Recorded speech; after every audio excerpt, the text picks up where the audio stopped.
है खरा सौदा में। हमारे साथ अब एक खास मेहमान जुड़े हैं। कार्नेलियन कैपिटल के विकास खेमानी हमारे साथ जुड़े हैं, उनसे बात करते हैं। विकास, मॉर्निंग टू यू। शुक्रिया हमारे साथ इस बातचीत में शामिल होने के लिए।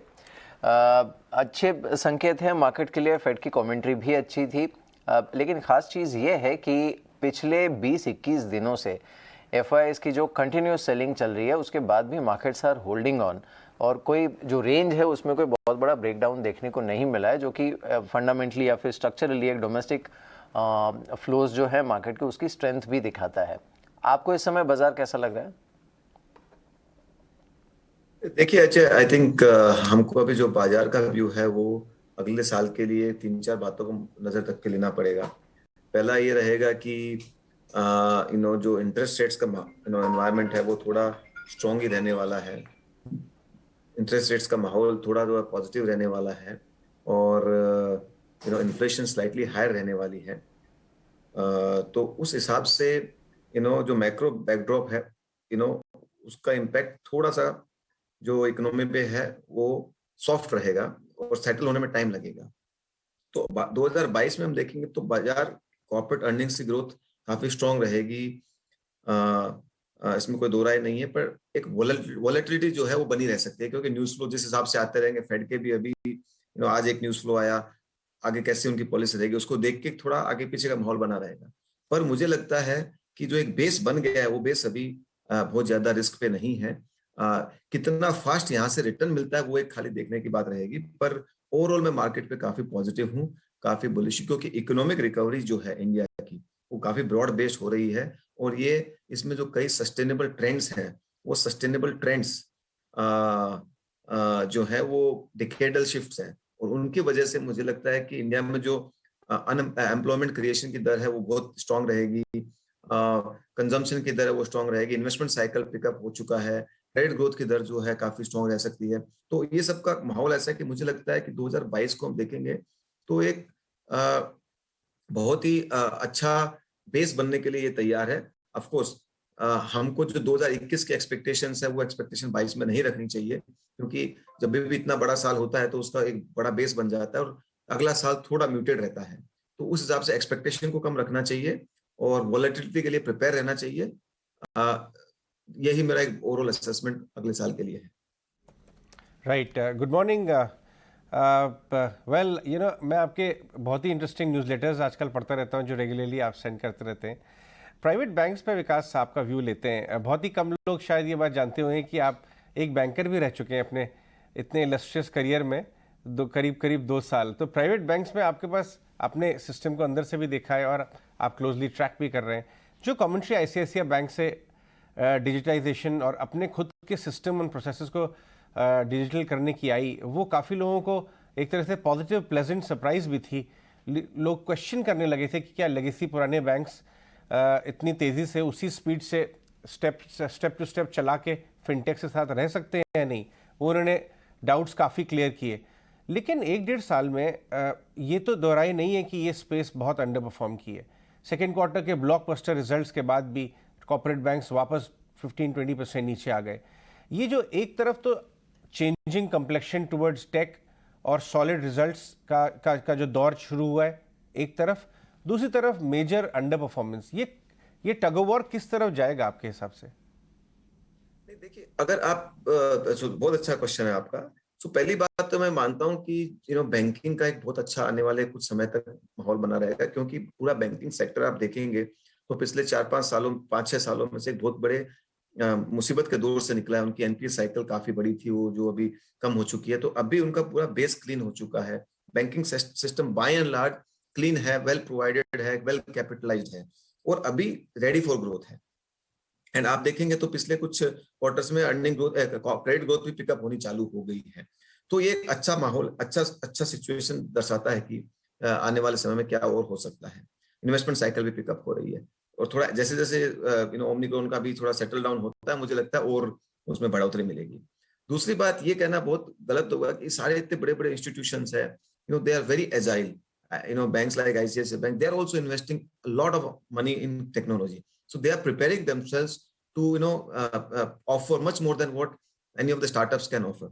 So I think ऐसा नहीं है कि वो जब होता है कि जब कोई इंस्टीट्यूशन कॉट अनअवेयर हो जाता है, ये सारे प्रिपेयर कर चुके हैं, तो मुझे लगता नहीं है इनको कोई बहुत बड़ी थ्रेट है। Of course they have to keep evolving, उनको अपना अपना बिजनेस मॉडल को चेंज करते रहना पड़ेगा। पर मुझे लगता है आने वाले 5 साल में अगर मैं एक सेक्टर आपको बोल सकता हूँ जो कम रिस्क के साथ अच्छा रिटर्न दे सकता है, वो बैंकिंग रहेगा। उसका मुझे कोई उसमें दो राय नहीं है। ऑफ कोर्स आपको अपनी कंपनीज वगैरह को देखना पड़ेगा, ये ब्रॉड बेस्ड नहीं होता है, पर बैंकिंग में एक अच्छा माहौल, क्रेडिट ग्रोथ का जो है वो बनना चालू होगा। जब जब क्रेडिट ग्रोथ होता है, आप जाके 2003-4 के साइकिल से भी देख सकते हैं। पहले होता है एसेट क्वालिटी कंट्रोल में आती है, प्रोविजंस होता है, और फिर धीरे धीरे ग्रोथ का माहौल चालू होता है। जब जब होता है फिर बैंकों के वेल्थ क्रिएशन की साइकिल चालू होती है। तो मुझे लगता है कि यहाँ से बैंकों के शेयर 2-2.5 गुना भी हो सकते हैं 5 साल में, क्वाइट पॉसिबल है। ऑलराइट, तो बैंकिंग आपको पसंद आता है विकास अगले 5 साल के लिए। मॉर्निंग क्या आप मेजर और ट्रिगर्स अब देखते हैं, क्योंकि हम जिस तरह के Fed tapering was one big concern, वहाँ पर अब डायरेक्शन क्लियर होती हुई दिखाई दे रही है कि इंटरेस्ट रेट हाइक्स होंगे, ये मैक्रो फ्रंट पे एक बड़ा ट्रिगर रहेगा। लेकिन डोमेस्टिक फिगर पे हमारी फंडामेंटल बहुत स्ट्रॉन्ग है, वो लगातार हर दिन एफआईज और डीआईज की जो इक्वेशन है उससे उनके एक्शन से ही दिख रहा है। तो एक पूरा जमकर मुकाबला भारतीय बाजार कर रहे हैं, डीआईज कर रहे हैं। सो हमारे fundamentals on the basis of good fundamentals, of course आप किन बड़े ट्रिगर्स को देख रहे हो जिसके चलते आपको लगता है कि इंडिया में ग्रोथ स्टोरी काफी लंबे समय तक के लिए इंटैक्ट रहेगी? देखो, ट्रिगर नहीं है। आज आप देखेंगे तो बहुत सारे कॉन्फ्लुएंस ऑफ इतने सारे एक सारे फैक्टर्स जो इकोनॉमिक ग्रोथ की दर को बढ़ावा देने के लिए बैठे हैं और तैयार हैं, वो सबको आप देखेंगे तो आप देखिए मैन्युफैक्चरिंग के अंदर पहले पेंडेमिक के पहले कोई इतना बड़ा माहौल नहीं था। आज एक मैसिव स्केल पे एक्सिलरेटेड पेस पे मैन्युफैक्चरिंग में इन्वेस्टमेंट हो रहा है। एज मच एज कि आप देखेंगे तो कैपिटल इन्वेस्टमेंट साइकिल जो पिछले 7-8 साल से बंद था, वो काफी पिकअप होना चालू हो गया है। तो मैन्युफैक्चरिंग के अंदर एक बहुत अच्छा पिकअप आएगा, उसका इम्पैक्ट जॉब क्रिएशन पे होगा, उसका इम्पैक्ट इन्वेस्टमेंट साइकिल पे होगा, और ये सस्टेनेबल है, क्योंकि अभी चाइना +1 को लेके और आत्मनिर्भर भारत दोनों को लेके मैन्युफैक्चरिंग जीडीपी जो अभी 450 बिलियन के आसपास है, वो 1 ट्रिलियन हो सकती है। तो ये जो स्ट्रक्चरल ट्रेंड है, ये इरिवर्सिबल है। मुझे लगता नहीं इसको बहुत बड़ी रिस्क है कि ये अभी शायद होगा कि नहीं होगा। तो ये एक बहुत बड़ी अनेबलर फैक्टर है। दूसरी बहुत बड़ी अनेबलर फैक्टर है वो आईटी सर्विसेज में जिस स्पेस पे जॉब क्रिएशन हो रही है, आने वाले 4-5 वर्षों में एडिशनल 50-60 बिलियन की एडिशनल सैलरी जितनी स्पेंड खाली आईटी सेक्टर इंडिया में करेगा, जो करंट सैलरी से डबल है। तो उसका मतलब क्या होता है कि आप देखेंगे तो इकोनॉमी में वो कंजम्पशन को बढ़ावा देता है। जैसे जैसे कंजम्पशन बढ़ता है, उसका मल्टीप्लायर इफेक्ट चालू होता है। ऐसे ही आप रियल एस्टेट सेक्टर देखेंगे जो 10 साल से डॉलर टर्म में पड़ा हुआ था, वो अभी वापस पिकअप चालू हो गया, डिमांड निकली है, इंटरेस्ट रेट्स कम होने की वजह से काफी अफोर्डेबिलिटी भी बढ़ गई है। तो आप देखेंगे तो वहां पे भी एक अच्छा माहौल बन रहा है। इंफ्रास्ट्रक्चर में अच्छा माहौल बना हुआ है कि सरकार एक अच्छी पेस पे खर्चा कर रही है, ports, roads, airports, infrastructure everywhere, right. तो ये जब सारे फैक्टर साथ में आते हैं तो इसका मल्टीप्लायर इम्पैक्ट जो होता है वो कोई एक पर्टिकुलर ट्रिगर नहीं होता है। ये सारे एक सेम डायरेक्शन में पॉइंट करते हैं कि हमारी जो आर्थिक गति की दर है वो 8 से 10% की रेंज की ओर जाती हुई दिख रही है सस्टेनेबल बेसिस पे। और जब इस तरह की एक्सेलरेशन होती है तो स्वाभाविक है कि वेल्थ क्रिएशन होगा। जब कोई भी इकोनॉमी 2 से 5 ट्रिलियन डॉलर की साइज को तय करती है, तो उसका एक बहुत बड़ा फर्क पड़ता है इकोनॉमी में। आप देखेंगे तो प्रीमियमाइजेशन होता है, लोगों की लिविंग स्टैंडर्ड्स बढ़ती है, उससे स्पेंडिंग पैटर्न चेंज होता है। तो ये सबका एक मल्टीप्लायर इम्पैक्ट इकोनॉमी पे होता है। और मैं ये देख रहा हूँ कि ये जो चीज है इसको रिवर्स नहीं की जा सकती। ये आने वाले 5-7 साल तक काफी हद तक रह सकती है। तो इसलिए मैं ये नहीं कहूंगा कोई भी वीकनेस आती है कोई भी कारण से तो ये एक अपॉर्चुनिटी होती है रादर देन डरने की बात। विकास, दो सेक्टर्स जहां पर इस साल हमने बहुत ही आउट परफॉर्मेंस देखा, भले ही वो एक लीनियर पैटर्न में नहीं था लेकिन था, वो है रियल एस्टेट और मेटल्स। आपका व्यू विकास क्या है यहाँ पर आने वाले 1-2 साल के लिए? तो रियल एस्टेट हम बहुत पॉजिटिव हैं, क्योंकि रियल एस्टेट में एक रेरा होने के बाद में एक सेक्टर में कोई भी सेक्टर आप देखेंगे, चाहे आप कैपिटल मार्केट देख ले, इंश्योरेंस देख ले, जब भी कोई एक अच्छा रेगुलेटर आता है उस सेक्टर को ऑर्गेनाइजेशन गति मिलती है और वो एक ऑर्गेनाइज हो जाता है। तो रियल एस्टेट सेक्टर मुझे लगता है एक डिकेडल ट्रेंड है जहाँ पे काफी अनऑर्गेनाइज टू ऑर्गेनाइज मूव हो रहे हैं। एंड बड़े प्लेयर्स के फेवर में ज्यादा है कि भाई पहले हर कोई बिल्डर बन सकता था, अभी only good people with good capital, good execution capability developer बन सकते हैं। तो मुझे लगता है ये एक बहुत बड़ा स्ट्रक्चरल चेंज है, और इसको आप 8-10 साल के नजरिए से देख सकते हैं, क्योंकि पहले जो रिस्क सेक्टर में थी वो कम हो जाएगी। तो इसको उस नजरिए से देखना चाहिए, और अच्छे जो भी डेवलपर्स हैं, कंपनी उसमें इन्वेस्ट किया जा सकता है। सेम मेटल्स जो है वो थोड़ा सिक्लिकल होता है, एक बड़ी सिक्लिकल जर्नी ऑलरेडी तय कर चुका है। फर्म रहना चाहिए क्योंकि ग्लोबली इन्वेस्टमेंट साइकिल पिकअप कर चुकी है, पर उसमें अभी मुझे लगता है रिटर्न्स वॉल्यूम ग्रोथ से ज्यादा आएंगे, न कि प्राइस राइज से। सो इसमें आपको एक थोड़ा वोलेटिलिटी के लिए प्रिपेयर रहना पड़ता है, क्योंकि मेरा व्यू और मेटल सेक्टर पे भी पॉजिटिव ही है, पर हम इसको जनरली गिवन इतना वोलेटाइल होता है थोड़ा अवॉइड करते हैं। 12 जनवरी को इनफैक्ट आज मॉर्निंग में ही अपडेट आया कि इन्फोसिस के रिजल्ट्स शुरू हो जाएंगे। वो भी एक स्पेस आप क्लोजली मॉनिटर करते हैं। कोई पर्टिकुलर स्टॉक पे बाय सेल नहीं, लेकिन किस तरह की कैटेगरी ऑफ स्टॉक्स पे आपका ज़्यादा टिल्ट रहेगा? क्योंकि बिग वंस ग्रोथ बहुत है, डील फ्लो बहुत स्ट्रांग है, उनकी हायरिंग ही रिकॉर्ड लेवल्स पे आ गई है, पर at the same time margin pressures भी हैं। समवेयर लाइक मेटल्स, जहाँ प्राइसिंग उनकी इतनी स्ट्रांग नहीं है लेकिन वॉल्यूम ग्रोथ बहुत अच्छी है, और एक तरफ mid tier technology, AI, ML, वो सब एक पूरी unique boutique mid tier IT companies हैं जहां बहुत जबरदस्त काम हो रहा है। आप कैसे पार्टिसिपेट कर रहे हैं इस पूरे स्पेस में? हमारा व्यू आईटी सेक्टर पे काफी समय से, ऑलमोस्ट 1 साल से ऊपर, काफी पॉजिटिव रहा है, और हम वापस बार बार एक ही कह रहे हैं कि ये कोई 1 साल का व्यू नहीं है, ये 3 से 5 साल का व्यू कम से कम है। और जब जब डिमांड एनवायरनमेंट स्ट्रांग होता है, ये कभी नहीं होता है कि मार्जिन्स बहुत प्रेशर पे है, और ये मिथ है। आप बताइए किस कंपनी के मार्जिन्स कम हुए हैं? तो एक ये एक्सपेक्टेशन है मार्जिन कम हो जाएंगे, अभी तक किसी के कम हुए नहीं है। और हम ये नहीं मानते हैं कि जब डिमांड एनवायरनमेंट स्ट्रांग होता है तो मार्जिन कम हो सकते हैं। हाँ, कंपनीज को अट्रिशन वगैरह की प्रॉब्लम्स को हैंडल करना पड़ता है, वो तो इतनी बड़ी बड़ी कंपनियां इन्होंने पिछले 30 सालों से हैंडल की है, करेंसी की प्रॉब्लम, अट्रिशन की प्रॉब्लम। सो ये एक ऐसा सेक्टर है जहाँ पे डिमांड ग्लोबल है, पर सप्लाई ओनली इंडियन कंपनीज कर रही हैं और कर सकती हैं। तो इसमें बहुत बड़ा टेलविंड है। कंपनीज अभी जो ट्रेनिंग कर करके नए टैलेंट को पूल को तैयार कर रही हैं, वो एक बहुत बड़ा गेम चेंजिंग इवेंट होगा। तो हमें नहीं लगता है कि इसमें मार्जिन पे बहुत बड़ा प्रेशर आएगा, ग्रोथ अच्छी आएगी। और चूंकि एक थोड़ा सा अगले साल वोलेटाइल और अनसर्टेन एनवायरनमेंट है करेंसी को लेके, तो अगर करेंसी हमारी सॉफ्ट रहती है तो इस सेक्टर को और हेल्प करती है। तो मुझे लगता है इस अगले कुछ वर्षों में आईटी सेक्टर में इन्वेस्ट रहना चाहिए, और उसमें आप कुछ लार्ज कंपनियां, कुछ मिड, सब कंपनियां बहुत अच्छी हैं इस सेक्टर में। आप देखेंगे तो कुछ मिड साइज की कंपनियां वो भी प्रिपेयर कर रही है कि कैसे बड़ी बने। जब जब स्ट्रॉन्ग डिमांड एनवायरनमेंट होता है, काफी कंपनियां बड़ी बन सकती है यहाँ से। तो हमारा व्यू इस सेक्टर पे काफी पॉजिटिव है। आज जो छोटी कंपनियां वो कल की बड़ी कंपनियां होंगी। ऑलराइट, ऐसे में विकास, अगर पोर्टफोलियो 2022 के लिए बिल्ड करना हो, हालांकि आप कई सारे सेक्टर्स पर अपना व्यू दे रहे हैं, आपने 5 साल के लिए भी किन पर आप बुलिश हैं वो भी आपने शेयर किया। 2022 में अगर किसी को रिविजिट करना हो अपने पोर्टफोलियो को, आपको क्या लगता है अगर रीजेक्ट करना हो तो कौन से सेक्टर से एग्जिट करना और किनको ऐड करना बेटर रहेगा? तो मुझे लगता है कि 22 में बैंकिंग सेक्टर काफी अच्छा करेगा, आईटी सेक्टर काफी अच्छा करेगा, रियल एस्टेट जो हमने बात की मुझे लगता है वो भी काफी अच्छा कर सकता है। कैपिटल गुड्स और इंडस्ट्रियल्स एक ऐसा सेक्टर है जहाँ पे इन्वेस्टमेंट साइकिल चूंकि चालू हो गई है, तो वो एक सेक्टर काफी हैंडसमली परफॉर्म कर सकता है। और ये चारों सेक्टर हमारे पोर्टफोलियो में आज काफी ओवरवेट भी है।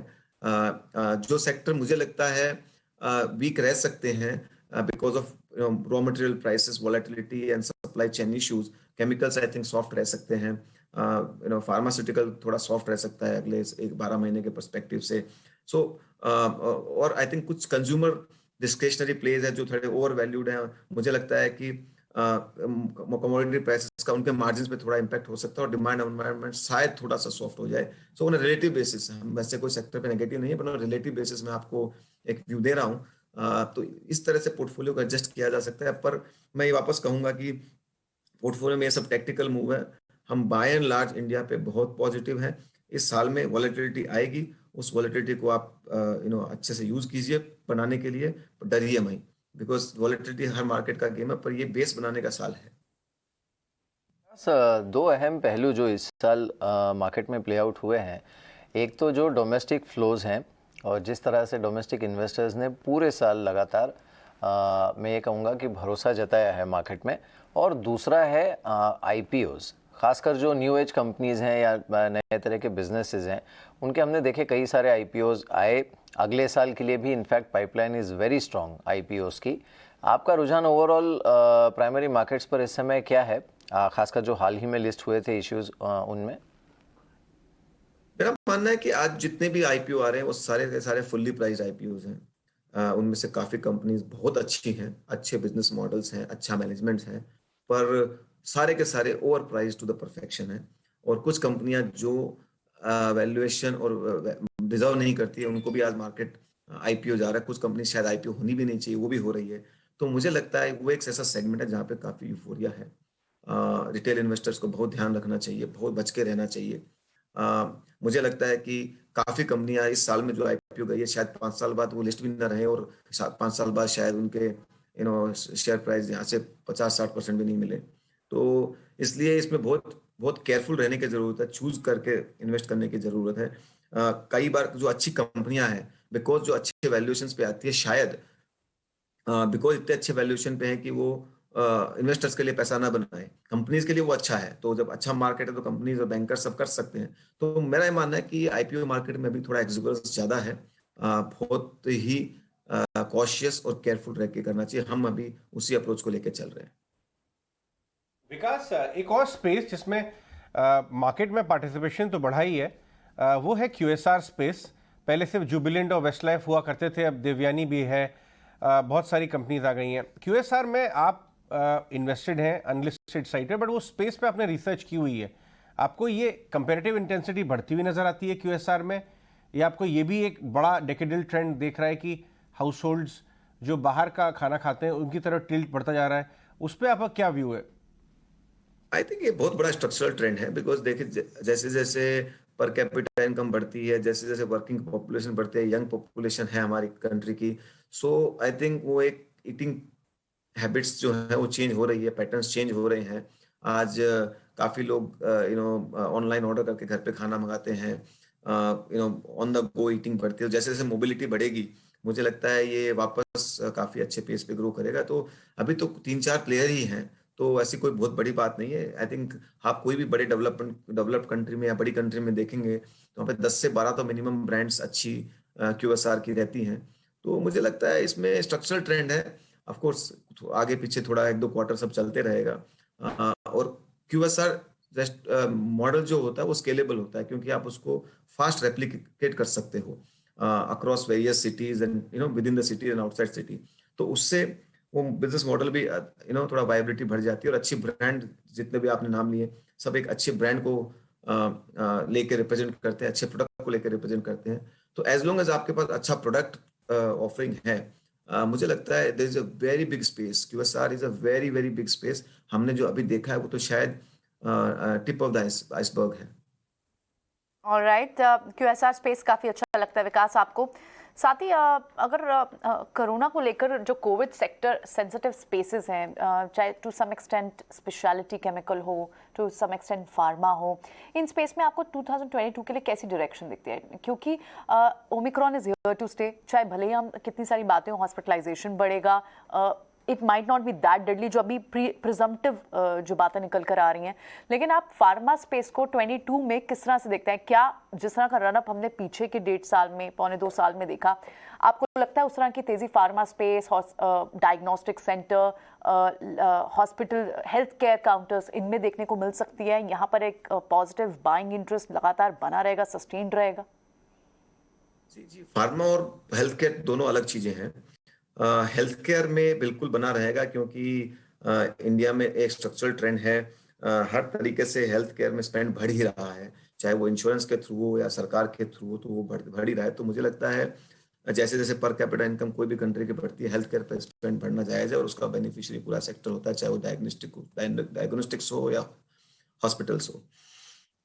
जहां तक बात रही फार्मा की, फार्मा में क्या है कि आपको सेक्टर बेसिस पे बोलना मुश्किल रहेगा। स्ट्रक्चरली फार्मा भी सेक्टर अच्छा है, पर इस बार खाली 22 के पर्सपेक्टिव से बोल रहा हूँ कि सप्लाई चेन इश्यूज की वजह से थोड़े से डिसरप्शंस, चाहे वो डिमांड अपना वॉल्यूम ग्रोथ में या मार्जिन में हो सकते हैं। उसकी वजह से आप पूरे सेक्टर को देखने के बजाय कंपनी स्पेसिफिक स्टडी करके ही इसमें इन्वेस्ट किया जा सकता है। कुछ कंपनीज को इम्पैक्ट नहीं हो रहा है, कुछ कंपनीज को काफी हद तक इम्पैक्ट है, चाहे वो फार्मा में हो, API स्पेस में हो, और even that for that matter even chemical में हो। तो जहां जहां सप्लाई चेन के डिस्ट्रप्शन जब तक सॉर्ट आउट नहीं होंगे, आपको उस सेक्टर में काफी कुछ कंपनीज हैं जो इसके लिए इसकी वजह से सफर करेंगी, पर वो आपको स्टडी करके फिर उस पर व्यू लेना पड़ेगा। चलिए इस बीच एक बार थोड़ा सा देख लेते हैं मार्केट को। थोड़ा हायर लेवल से नीचे आया है निफ्टी, अभी भी हालांकि 56 पॉइंट ऊपर है, सेंसेक्स करीब 200 पॉइंट ऊपर है। लेकिन एक बार अगर हम देखें खासकर लूजर्स को, कुछ एक स्टॉक्स जहां पर सेलिंग प्रेशर है, इसमें मारुति सुजुकी है, ITC, Eicher Motors, hero MotoCorp, power grid और सन फार्मा, ये कुछ काउंटर्स हैं जहां पर आज सेलिंग प्रेशर देखने को मिल रहा है। विकास, ऑटो में खासकर अगर हम 4 व्हीलर स्पेस की बात करें तो उसमें एक बड़ा ही डाइवर्जेंस देखने को मिल रहा है, एंड इनफैक्ट फंडामेंटली काफ़ी स्ट्रक्चरली काफ़ी चीज़ें शिफ्ट हो रही हैं। जैसे एक समय M&M जो था वो SUVs के लिए बेस्ट ऑप्शन माना जाता था, या फिर इवन एग्री पर एक्सपोजर लेने के लिए, लेकिन लेटली थोड़ा सा उसमें हमने देखा एक्साइटमेंट उतना देखने को नहीं मिला है जितना मे बी हमने टाटा मोटर्स में देखा है। सिमिलरली मारुति की अपनी खुद की चैलेंजेस हैं। तो ये एक ही ऐसा सेक्टर है जिसमें हर कंपनी अपनी अलग ही स्ट्रैटेजी और शायद अलग डायरेक्शन में आने वाले 3-4 सालों में जाने वाली है। आपका ऑटो पर इस समय व्यू क्या है, और ये जो स्टॉक्स मैंने बताया या फिर ये कंपनीज जो बताई, इनकी स्ट्रैटेजी पर क्या व्यू है? जी बिल्कुल। सो आई थिंक जैसा आपने देखा कि हम एक टाइप ए रिस्क जो होती है उस पर बड़े गौर से काम करते हैं, और टाइप ए रिस्क जिसको हम बोलते हैं कि जहाँ पे आपका परमानेंट लॉस ऑफ कैपिटल हो सकता है और substantial part of loss of capital हो सकता है। उसकी एक कैरेक्टरिस्टिक्स होती है कि आप अगर if you bet on business which is prone to disruption और some kind of disruptive forces are there, it always high risk. So मैं ऑटो को उस सेक्टर में डालता हूँ। आप देखेंगे तो ऑटो के अंदर एक काफी बड़ी डिसरप्टिव हेडविंड है ना इसका, और हर कंपनी अपने अपने तरीके से, इस सब के सब जो कंपनियां बहुत ही अच्छी कंपनियां, हर कंपनी अपने अपने तरीके से उसको अडेप्ट करने की कोशिश कर रही है, अपना व्यू बना रही है। आज देखेंगे तो हमको ये पता नहीं है कि ये EV based vehicle will be the future और hydrogen based fuel will be the future, और maybe both will exist. Who will be the winner, what will decide the winner? So ये सब जब ऐसे डिसरप्टिव सॉर्ट ऑफ हेडविंड्स होती है, मेरा ये मानना होता है कि आपको उस सेक्टर से दूर रहना चाहिए, क्योंकि हो सकता है इसमें काफी इन्हीं में से विनर निकलेंगे, हो सकता है कोई नया आके विनर निकले, हमको ये नहीं पता है, ये कह नहीं सकते। तो जब ऐसा हो तो आप, जब इंडिया में इतनी बड़ी और बाकी सब अपॉर्चुनिटीज, आपको यहाँ पे जाके क्यों अपने पैसे को दांव पे लगाना और क्यों वो रिस्क लेनी है? तो हमारा इसमें इन्वेस्टिंग में हमेशा एक रिस्क रिवॉर्ड को देख के इन्वेस्ट किया जाता है। तो हमारा ये व्यू है कि जहां जहां ऐसी कोई डरावनी बातें हो कि ब्रॉडर सेक्टरल डिसरप्शन और आपको समझ में नहीं आ रहा हो कि क्या होगा, आप उससे दूर रहें। और हमारा ये मानना है कि हम उसमें दूर हो सकता है। इसके अंदर एक सिक्लिकल, बिकॉज पिछले दो साल से डिमांड नहीं चली है, चिप की शॉर्टेज की वजह से डिमांड, बेसिक कन्वेंशनल व्हीकल में ही डिमांड आएगी, तो एक सिक्लिकल ट्रेड बन सकता है 22 के पर्सपेक्टिव से, उसमें कोई दो राय नहीं है। जैसे जैसे चिप की शॉर्टेज खत्म होगी, डिमांड जोर से निकलेगी, तो 22 में हो सकता है सिक्लिकल ट्रेड बने। पर हमारा एक जनरल व्यू रहता है कि इस तरह पे सेक्टर्स पे आप थोड़े दूर रहो। आप एक ट्रेड ले सकते हो, पर इन्वेस्टमेंट एक कॉन्फिडेंस के साथ आप जो करना चाहो वो आप करने की आप में कॉन्फिडेंस और कन्विक्शन कभी बिल्ड नहीं हो पाएगी। तो इसलिए हम इसको अभी थोड़ा दूर से देख रहे हैं। ऑलराइट, चलिए विकास, बहुत बहुत शुक्रिया हमारे साथ इस बातचीत में